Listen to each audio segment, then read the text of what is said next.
A shutdown at one of America's largest beef plants, Texas feedlots sitting empty for miles, and cattle herds at their smallest since Eisenhower was president. This is not a headline from decades past. It is the new reality gripping America's beef heartland. With nearly 1.5 million Mexican cattle suddenly banned and once booming processing giants like Tyson slashing operations, the question tearing through the industry is simple. How did Texas, the unrivaled powerhouse of American beef, end up here? The real answer lies just south of the border, and what happens next will decide the fate of every steak on your table. Tyson Foods sent shockwaves through the beef industry with a single announcement: the permanent closure of its Lexington, Nebraska plant, effective January 20th, 2026. The facility, which processed nearly 5,000 cattle each day and employed more than 3,200 workers, is the backbone of a town with just over 10,000 residents. For Lexington, this is not just a plant shutting down, it is 1/3 of the jobs in the city gone overnight. Tyson's official statement pointed to one reason: not enough cattle left to keep the lines running. Years of herd liquidation and drought have left the nation's cattle supply at its lowest point in 7 decades. The company's beef segment has posted $1.5 billion in losses over the last 2 years, with another $500 million projected for 2026. In the Texas Panhandle, the Amarillo plant, one of the largest beef processors in the state, is dropping from 2 shifts to 1.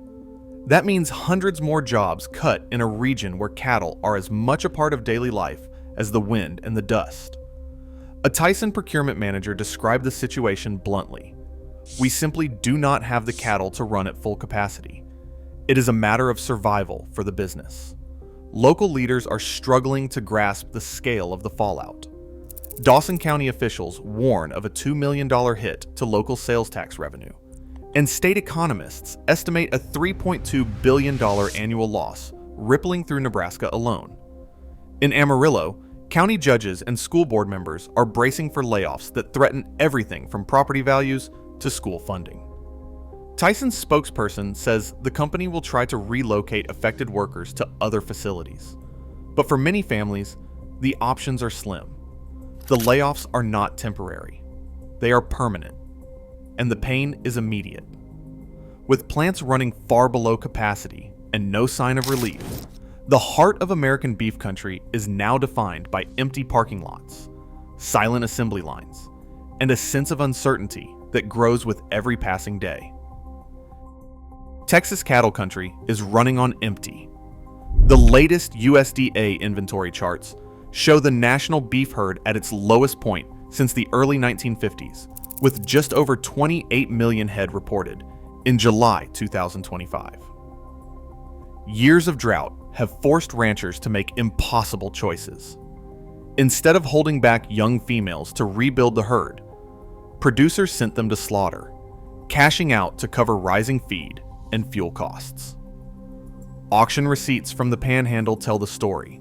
Pens once reserved for breeding stock, now filled with heifers and cows sold off in waves. A feedlot operator in Deaf Smith County flips through his ledger. In a typical year, he would finish 10,000 head, half of them shipped in from across the border. Now the numbers have collapsed. Placements are down nearly 10% year over year, and the pens stand mostly empty. He points to the gap left by missing imports, cattle from Mexico that once filled Texas feedlots by the truckload. In a normal year, Texas alone would bring in over 1 million young animals from south of the border, crucial for keeping processors supplied and feedlot operations afloat. Since the border closure, that pipeline has dried up. A USDA veterinarian reads aloud from the emergency import order. The suspension covers all live cattle from Mexico, not just those from outbreak zones. The goal is to stop a parasite at the border, but the cost is immediate and severe.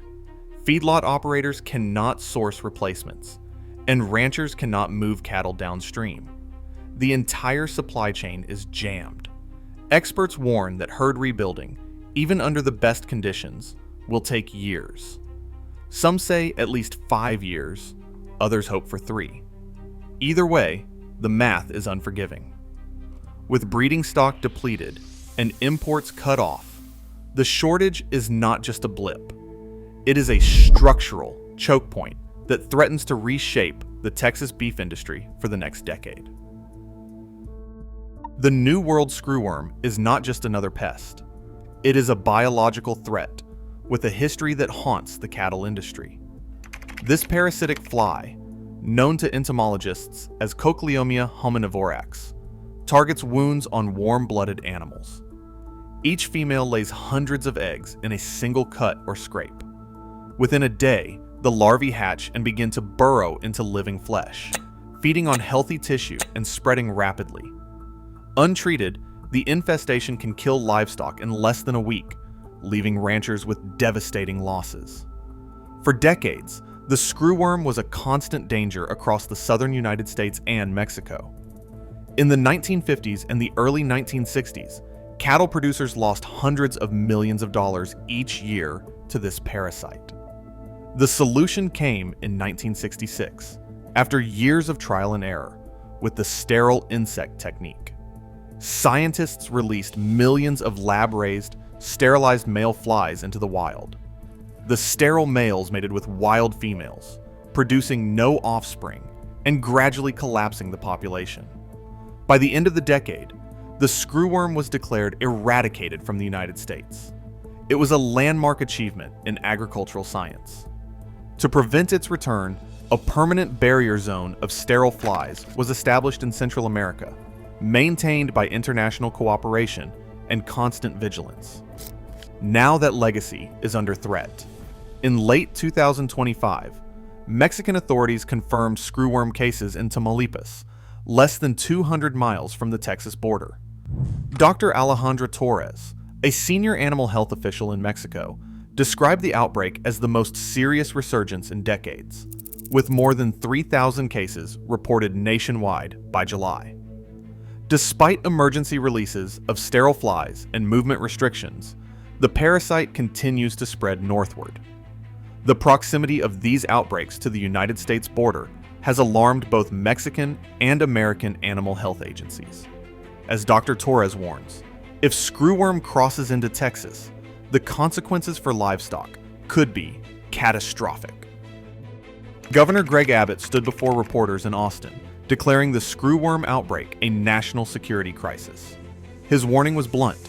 If the parasite crosses into Texas, the economic fallout could dwarf anything the state's cattle industry has seen in a generation.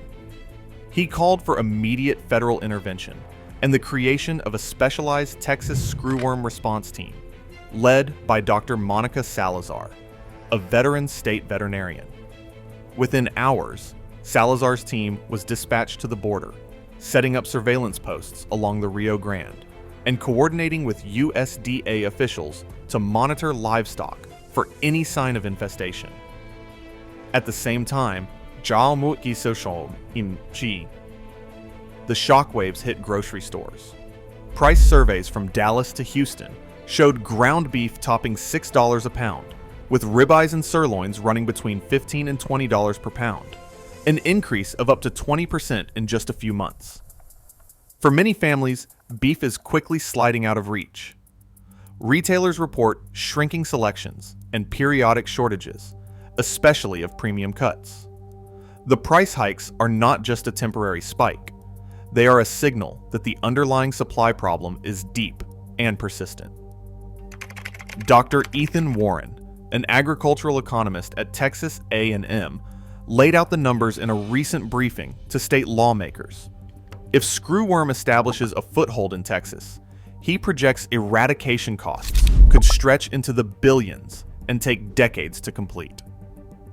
We are not just talking about cattle, Warren explained. Deer, wild hogs, and even pets are at risk. If we lose control now, the long-term economic damage could be catastrophic, far beyond what we are seeing at the grocery store. As Congress debates emergency funding and the White House weighs additional biosecurity measures, the policy stakes have never been clearer. Every day without decisive action raises the risk of permanent damage to Texas ranching, rural economies, and the food supply itself. The decisions made in the next few weeks will shape the future of American beef for years to come.